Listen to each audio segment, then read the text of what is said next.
It's January 9th, 2026, Mercedes-Benz Stadium, Atlanta, Georgia. Indiana is the #1 seed in the college football playoff. Fernando Mendoza is orchestrating drives, receivers are getting open, and the Hoosiers are moving the ball like they have all season. 68,000 people in the building, national television. The biggest stage in college football short of the championship game itself. Then on one play, a cornerback nobody outside of Eugene, Oregon could name reads the snap count, times his blitz to the millisecond, closes in on Mendoza in the backfield, and knocks the ball clean out of his hands. Turnover, just like that.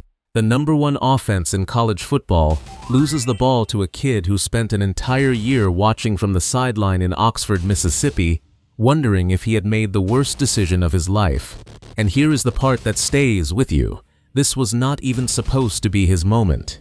2 years before this play, he was a bench warmer in the SEC. 3 years before this, he was so anonymous that NFL scouts could not have placed him on a map.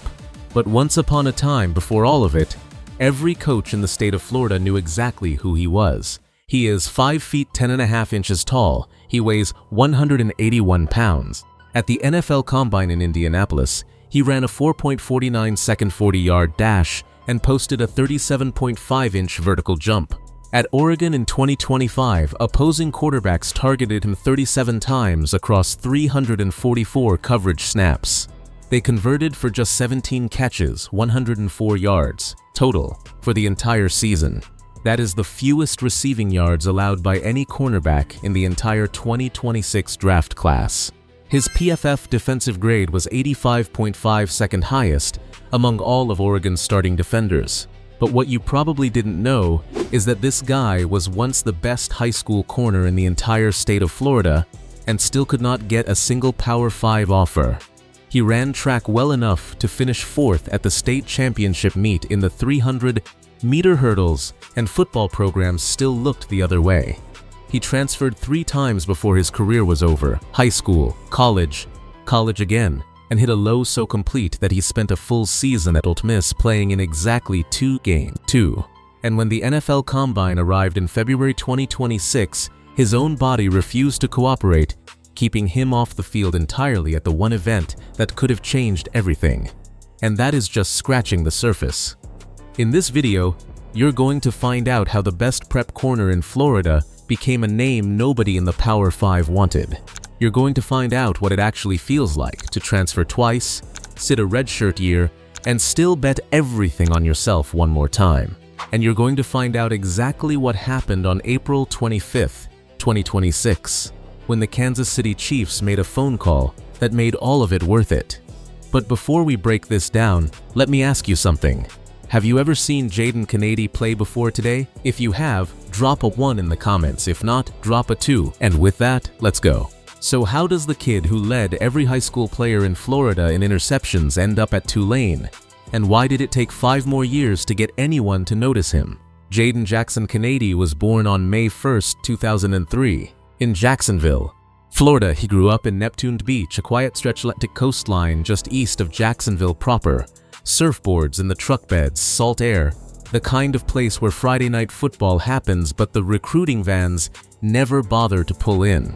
What Jadon had from the beginning was something you cannot coach. He was a pure athlete.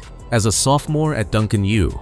Fletcher High School in Neptune Beach, he finished 4th in the entire state of Florida in the 300-meter hurdles at the 4A state championship meet. Not 4th in his county, not 4th in his district, 4th in Florida, in a state that ships blue-chip athletes to Power 5 programs every spring.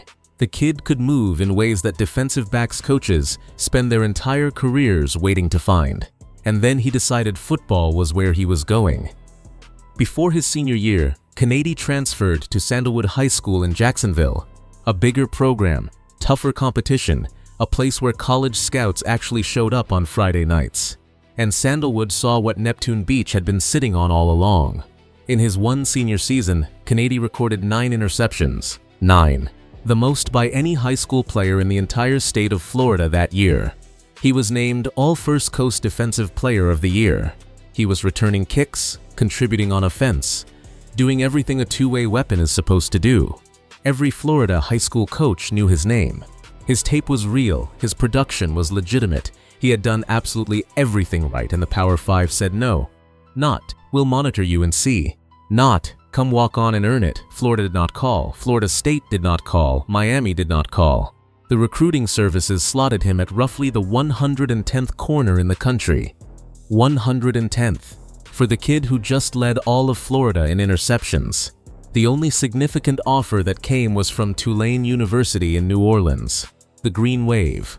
American Athletic Conference football, the kind of conference whose games air on cable channels most people scroll past. This was the ceiling that a Power 5 recruiting system had placed on the best prep corner in Florida. He packed his bags and moved to New Orleans. At Tulane, he played 2 full seasons, appearing in 20 games and putting up 75 tackles and 2 interceptions against competition that NFL scouts did not drive hours to evaluate. He was improving, he was learning, he was playing real college football against real athletes, but the exposure was not there. He entered the transfer portal. Ole Miss came calling, the SEC, and here's where the story gets hard to tell, because what happened next was not a success story. Not yet. Canady arrived in Oxford in 2023 with everything to prove, and the season handed him almost nothing to prove it with. 2 games. That was his entire 2023 season. 2 appearances while sitting out a redshirt year under defensive coordinator Pete Golding, learning a system he had no part in building. And this is the part of the story that does not make the highlight reels. This is the part that happens in empty film rooms and early morning weight rooms when nobody is filming. You are not hurt. You are not in trouble. You are simply not playing. You are a kid from Neptune Beach who was the best in Florida, who packed up and moved to New Orleans when nobody else called, who packed up again and moved Oxford because the SEC was the only way forward, and now you are watching from the sideline in the toughest conference in college football, wondering if you made a mistake, wondering if the recruiting services were right about you all along. 2 games. 1 full year, gone. Think about what that year costs a player. Not just the reps, not just the film. The year cost you the belief that the people who passed on you were wrong. Every day you don't play is a day the recruiting rankings feel more accurate. Every day you watch someone else line up at your position is a day the voice in your head gets a little louder.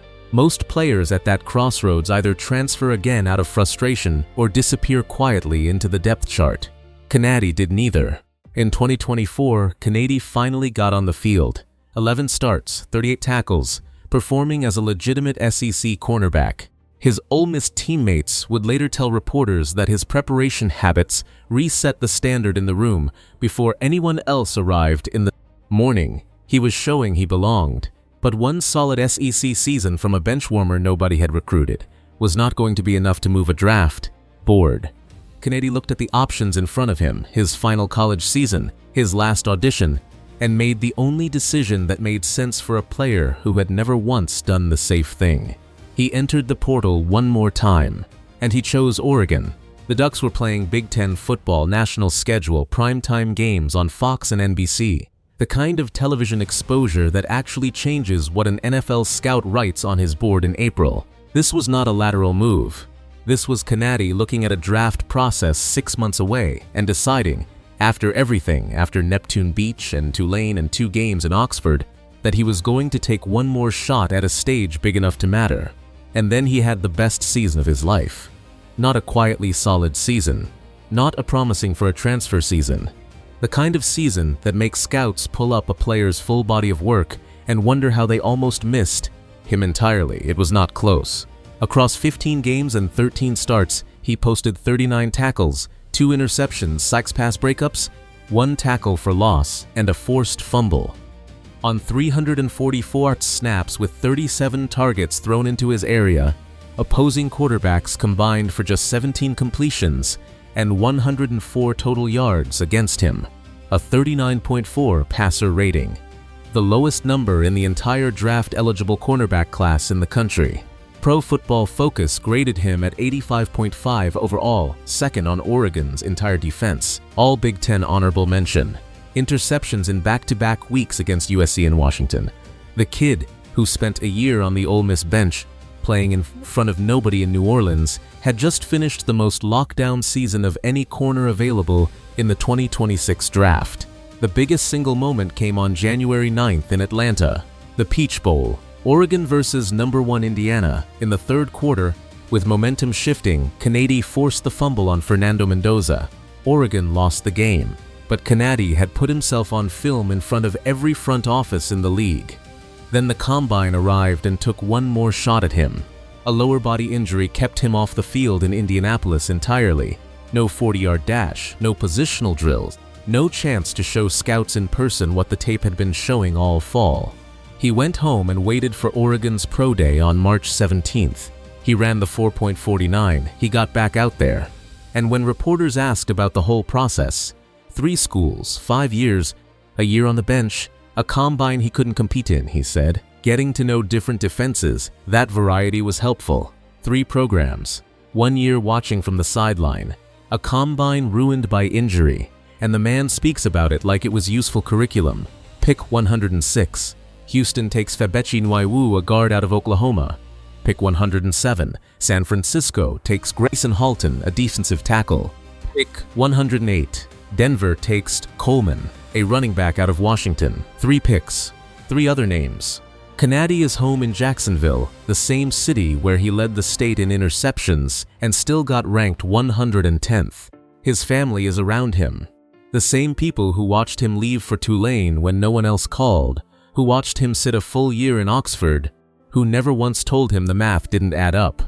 The room is quiet, and then pick 109. The Kansas City of the phone rings. Brett Veach is on the other end, and Jadon Canady, the kid Neptune Beach produced and the Power 5 ignored, picks up and becomes a Kansas City Chief. From 9 interceptions and no offers, to the fewest yards allowed by any corner in the draft class. From 4th place at a Florida State track meet to a starting conversation in Andy Reid's secondary. From 2 games at Ole Miss, to pick 109 in the NFL draft. From the bottom of a depth chart in Oxford, Mississippi, to Arrowhead Stadium. Every transfer that looked like desperation was actually intelligence. Every year that looked like failure was building a cornerback who had learned. 3 defensive systems, survived 3 different sets of expectations, and come out the other side unbreakable. Jadon Canady, number 22, a Kansas City Chief. And if the Chiefs are right about this one, this is their version of Tyrann Mathieu sitting in the 4th round, then the league is about to learn what happens when you spend 5 years at the bottom of everyone's list and never once stop climbing.